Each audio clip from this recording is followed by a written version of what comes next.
Hello friends, I am super excited. This is finally done. I have been working on this journal for way too long, probably over a month, but I've been not really motivated and just kind of been in a bummed out kind of mood. So it's not like I've been working on it constantly. So this is my journal. It will be used for memory keeping mostly. I used a lot of the different little crafty things I've learned over the years to put it together. I learned a lot. I screwed up a lot. I'm just gonna go through, show you what I've done. I will also say that yeah, I'll show you where I messed up. But in the end, it came together. That's one of the beautiful things with junk journals.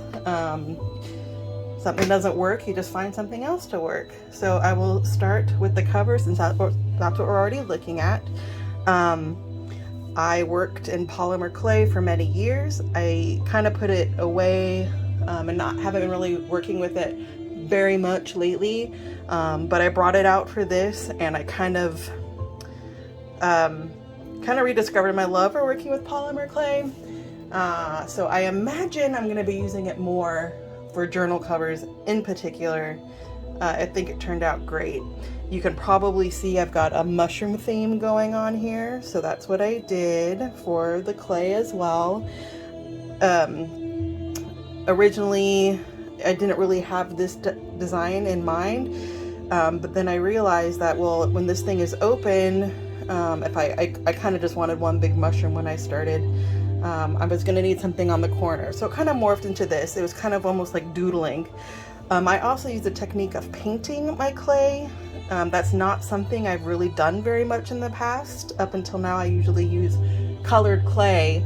And, you know, I would add highlights with other materials, but never really ink or paint rather. It was more like mica powder. So this is all painted. Really like how it came out. Everything you can see is kind of brown. I wanted to keep it subtle. The other fun thing with this is that I got myself a Cricut machine maybe less than a month ago. So all of these little cutouts are Cricut cutouts. So I've been learning how to use that as well while working on this. Right now I just have left this blank. I don't know what I'm going to put in it. I'm thinking maybe I'll put the dates when it's finished. The day started, the day ended. I might put something like memory keeping or my name. I don't know. When it happens, it happens. Also, originally with this cover, I was not intending on letting the original book cover show through, but I thought it was so cool and with this pretty design. So I cut out a hole in the center. This is just a paper bag with some inks over the top.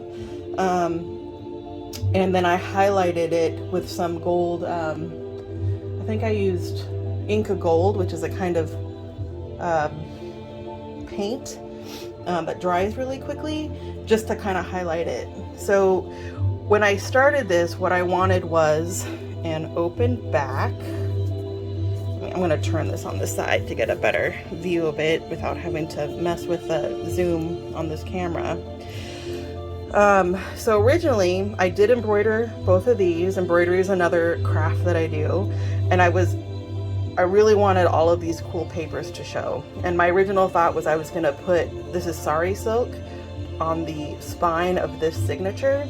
I wanted to do that on all of them, but once I put them all together and I saw how kind of cool it looked on its own, I put away that idea, and I just let it. I only put the sari silk on one, and you can see the rest, which is great. This is on velvet upholstery fabric. There's a place called Fabmo by me where you could get practically free fabrics. I went a couple weekends ago with a good friend of mine, picked up a whole bunch of fabric, saw the purple, knew that this was going to be my spine. Now, one thing I did not account for, I was worried about it, but I just kind of went for it anyway, was I was afraid that there wasn't going to be enough stability so that when you picked up the book, the front wouldn't stay square. It would fall down because there was nothing really holding it, and that is exactly what happened, unfortunately. So I had to devise some strength.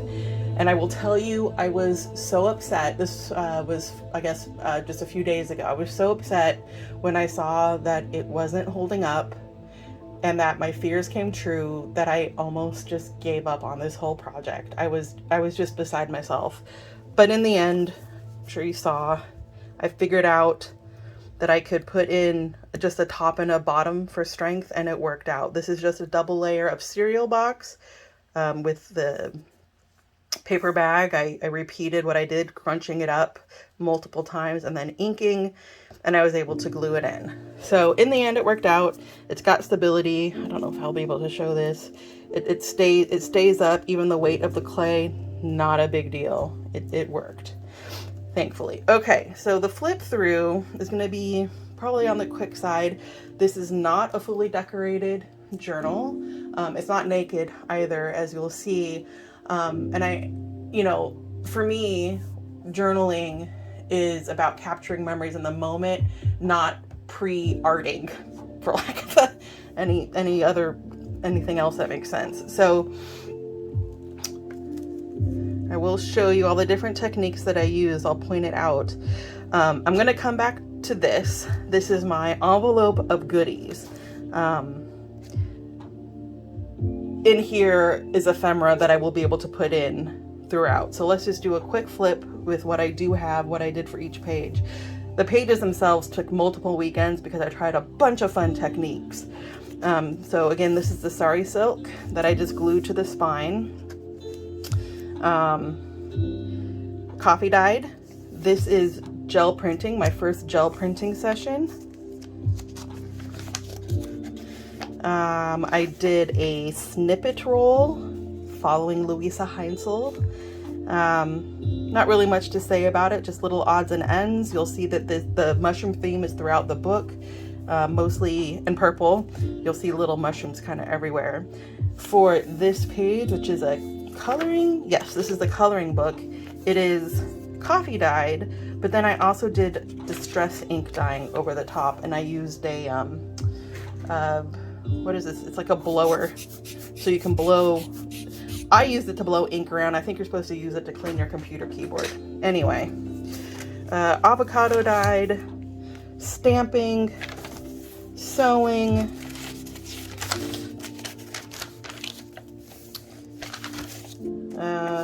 quick flip. You can see for yourself what we got going on here. This is a piece of vellum, which I tore the edges, and this is ink. This is another gel printing session. Dictionary page, more inks, distress inks. I did some, not resist, I used stencils down on the page with coffee dye and distress inks, and then I waited for it to mostly dry before pulling up the stencil, so it kind of left this washed out design, which I really like. Let's see, anything else different? Not really. Cardstock. This is, I just love this print. I bought 3 packs of this, of the pack this came in at Michael's this Halloween, and the only pages I've used is this one, and I've used, I think I'm down to 1 sheet left. I made a belly band out of that snippet roll. Got a little music fold out here. Love this stamp. Gel print again.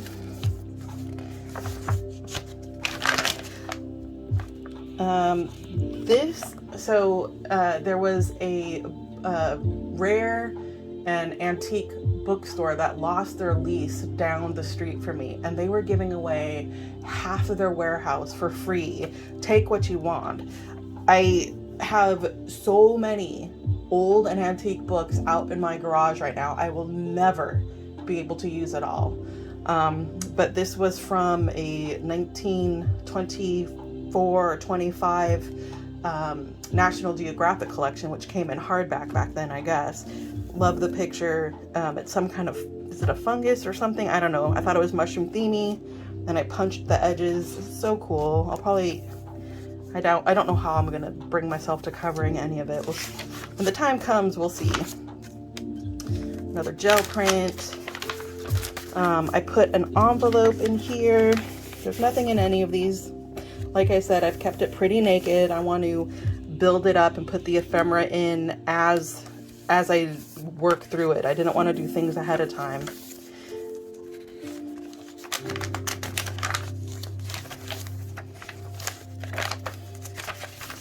Love adding music. There's another little bag. Well, it's a bag, but now it's a pocket, you know. You know how it goes with junk journals. I got in an estate sale.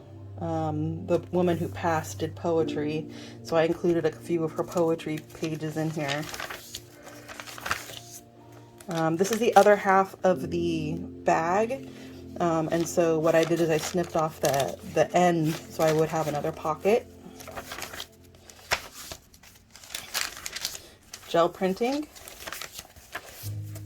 This was sent in some, what was it? It was a paper exchange. Just some circles, so I just sewed around the edge and marked it up. This is from a book on roots, which, now this book, I imagine I will use every page because the drawings are so fabulous. Avocado, distress inks. The other page from that roots book, or the other side of the page rather. Gel printing. And a rear pocket. This is Cricut. I went on Etsy and found some really great SVG files, things I knew that wouldn't be in the design space. I don't really have a whole lot that I like. It's not my style, most of the things, but that's fine. You know, you spend a couple of bucks and you support another artist. Whoops.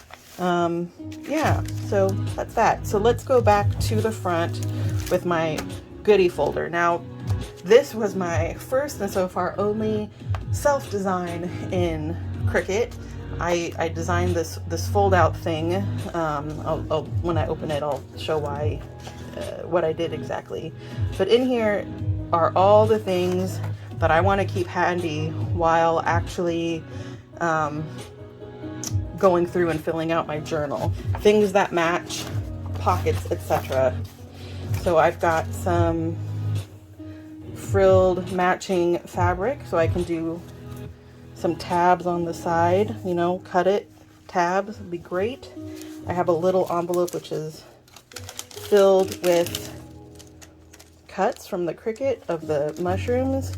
I went through and inked the paper first, did some resist, then did the cuts. When they were out, I inked the edges.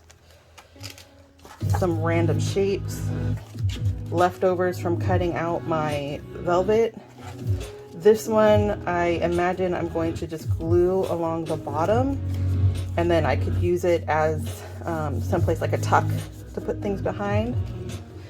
I made some pockets to put in on the pages where pockets are appropriate. This is I did a master board, and then I used the Cricut again. I designed just the shapes I knew I wanted for the pockets, cut out the mushroom shape, and then I went over and I sewed just some decorative edging on it. So I did 1, 2, 3, 4, 5 pockets, and then the rest of what's in here are just scraps for collage or decoration or whatever. Leftover sheet from when I'd made the small mushrooms, some more of the fabric, a false start. This was going to be one of the back hinges, but I didn't like how the design was coming out, so I pulled it and then saw that these holes were left over, so just made a new piece of paper. Sorry, cut a new piece of velvet. This is the original spine from this book. I thought maybe I can integrate it somewhere, and just, you know, little bits and bobs, little things I can cut up, jelly print, etc. So the my little goodie holder. I wanted to be able to put it in securely, and I knew this was going to be a lot of stuff. It was going to be thick. So I just, I wanted something that would be able to grow but be secure. Hence, and there wasn't anything on Cricut that I saw. I suppose I could have found somebody on Etsy who made something similar, but it took me like an hour to figure it out, cut it out, did a practice run, made some adjustments, and I'm super happy with it. So anyway, there we go. This thing's finally done. I'm gonna rest. Of course, I'm already thinking about the next one because that's the way it goes.